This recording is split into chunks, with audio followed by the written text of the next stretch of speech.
बातमी आहे। वाल्मिक कराड यांना ताब्यात घेण्यासाठी सीआयडी आणि एसआयटी देशभर जंग पछाडतंय।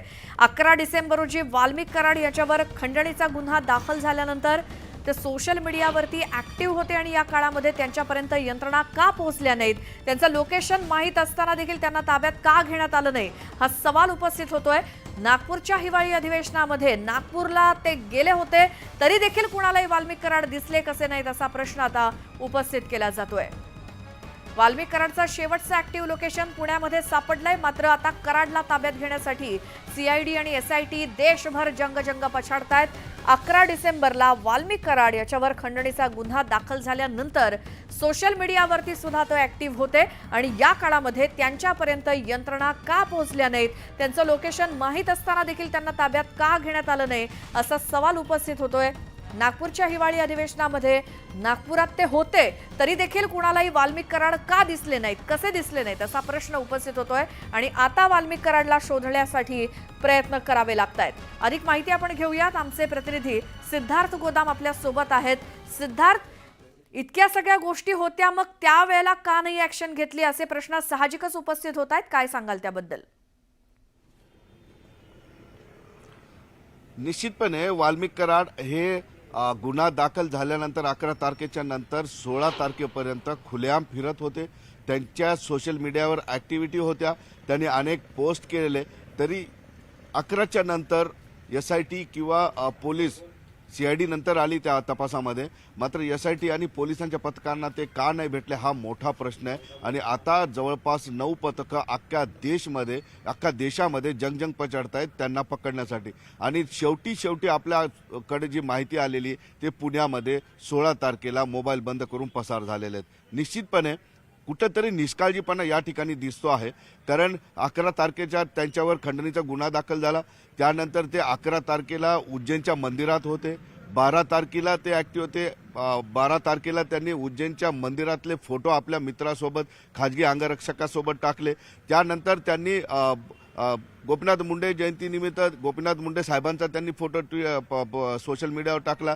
त्यानंतर दत्त जयंतीनिमित्त सुद्धा त्यांनी पोस्ट टाकला आणि सगळ्यात शेवटी मंत्रिमंडळाचा शपथविधी झाला त्या दिवशी सुद्धा त्यांनी एक पोस्ट टाकली, जी धनंजय मुंडे आणि पंकजा मुंडे यांना मंत्रिमंडळात समावेश झाला म्हणून त्यांनी त्यांची अभिनंदनाची पोस्ट त्या ठिकाणी टाकली।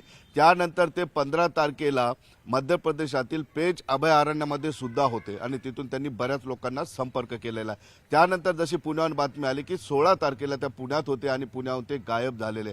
एवढा सगळा ट्रॅक रेकॉर्ड असताना आणि हा काय लपून राहिलेला नाही, सोशल मीडियावर त्यांचे लोकेशन सुद्धा परळी दाखवतोय, कुठं उज्जैन दाखवतोय, या सगळ्या गोष्टी असताना ते का हाती लागले नाही हा मोठा प्रश्न आहे, जसा सवाल आपण उपस्थित केलेला आहे। निश्चितपणे आता सगळ्या बाजूनी वाल्मिक कराड यांना तपास यंत्रणांनी आता घेरलेला आहे आणि जसं आपण आधी सकाळपासून म्हणतो की वाल्मिक कराड यांच्याकडे आत्मसमर्पणाशिवाय दुसरा पर्याय राहिलेला नाही। त्यांचे बँक खाते गोठवलेले आहेत, त्यांच्या कोर्टामध्ये त्यांच्या संपत्ती सीलच्या बाबतीत आता त्या ठिकाणी निर्णय 10-15 मिनिटात होईल किंवा अर्धा तासात होईल, त्यांची संपत्ती सील केली जाईल। आणि दुसरी महत्त्वाची गोष्ट की त्यांच्या जवळच्या कौटुंबिक जिव्हाळा असलेल्या किंवा त्यांच्या अगदी जवळच्या 2 महिलांना काल दिवसभर बसून ठेवलेलं आहे। सीआयडी आता एक वेगळी स्ट्रॅटेजी यामध्ये वापरताना दिसते।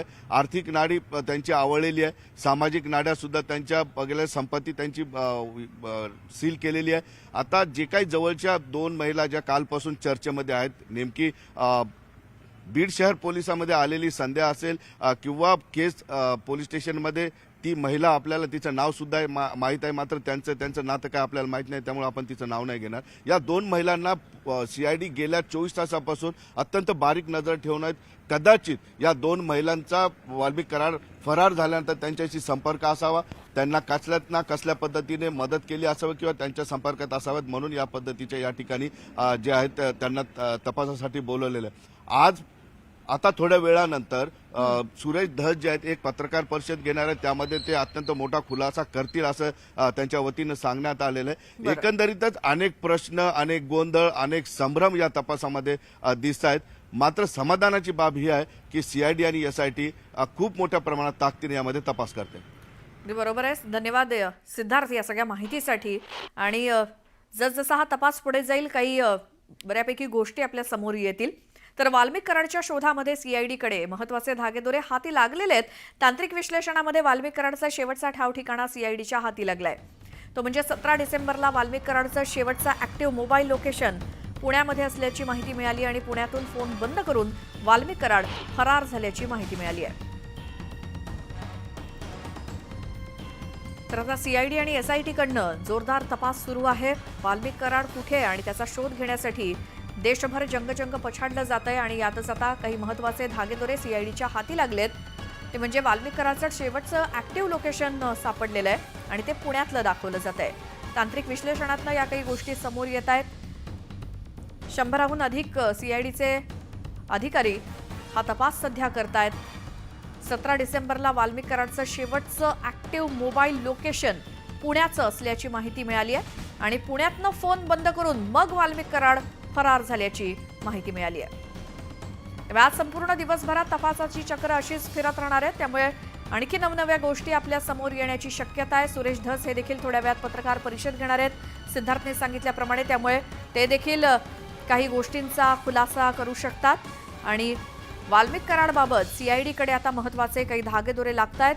शेवटचं ऍक्टिव्ह लोकेशन सापडलंय, ते पुण्यातलं दाखवलं गेलंय आणि त्यानंतर फोन बंद करून वाल्मिक कराड फरार झाल्याची माहिती मिळाली आहे. त्यामुळे आता वाल्मिक कराड शरण येणार पोलिसांना की त्याला त्याच्या शोधासाठी आणखी प्रयत्न करावे लागणार हे आता आपल्याला कळेलच. मात्र आजचा दिवस या तपासाच्या दृष्टीनं महत्त्वाचा आहे, कारण आज बऱ्याचशा घडामोडी घडण्याची शक्यता आहे. बँक खाती गोठवली गेली आहेत वाल्मिक कराडची, त्यासोबत न्यायालयातनं काही निकाल येणार आहेत आणि त्यानंतर वाल्मिक कराड स्वतः पोलिसांना शरण येतो की आणखी सीआयडीला प्रयत्न करावे लागतात या तपासासाठी हे आपल्याला कळेलच. मात्र 17 तारखेचं कराडचं पुण्यातलं शेवटचं लोकेशन ट्रॅक झालंय. तर बीड हत्या प्रकरणामध्ये आजचा दिवस महत्त्वाचा ठरू शकतो, कारण वाल्मिक कराड आत्मसमर्पण करू शकतात. रात्री त्याला पुण्यामध्ये ताब्यात घेतल्याची माहिती आली होती, मात्र ती खोटी ठरली आहे आणि आज सीआयडीकडनं कारवाईचा फास आणखी आवळला जाण्याची शक्यता आहे. फरार आरोपींची संपत्ती सील करण्याची कोर्ट परवानगी देण्याची शक्यता आहे आणि काल सापडलेल्या मोबाईलमधील काही महत्त्वाची माहिती देखील बाहेर येण्याची शक्यता आहे.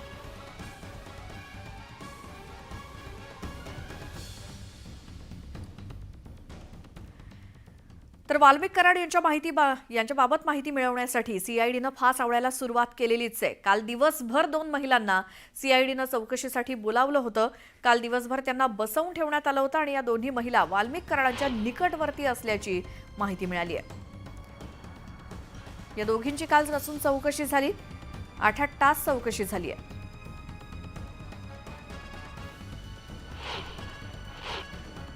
राष्ट्रवादीची पदाधिकारी असल्या कारणाने आपल्याला सगळ्यांना माहिती आहे की काल परवा पण इथल्या जिल्हाध्यक्षांची चौकशी करण्यात आलेली आहे. ज्या पोलीस यंत्रणेला ज्या काही माहिती हवी आहेत त्या विचारण्याचा प्रयत्न केला आणि माझ्या परीने जे काही सांगता येत आहे तेवढं मी नक्कीच सांगितलं. काय काय विचारलं नेमकं? हे 5 चौकशीतले मुद्दे आपण बाहेर सांगू शकत नाहीत.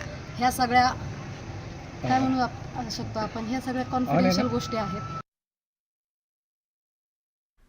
तर वाल्मिक कराड अजूनही फरार आहे आणि या वाल्मिक कराडला ताब्यात असल्याची माहिती काही माध्यमांनी दिली होती. मात्र कराड पोलिसांना शरण आल्याची बातमी खोटी असून वाल्मिक कराड अजूनही फरारच आहे. न्यूज 18 लोकमतनं तो शरण आलेला नसून फरार असल्याचं सांगितलं होतं आणि न्यूज 18 लोकमतचीच ही बातमी अखेर खरी ठरली.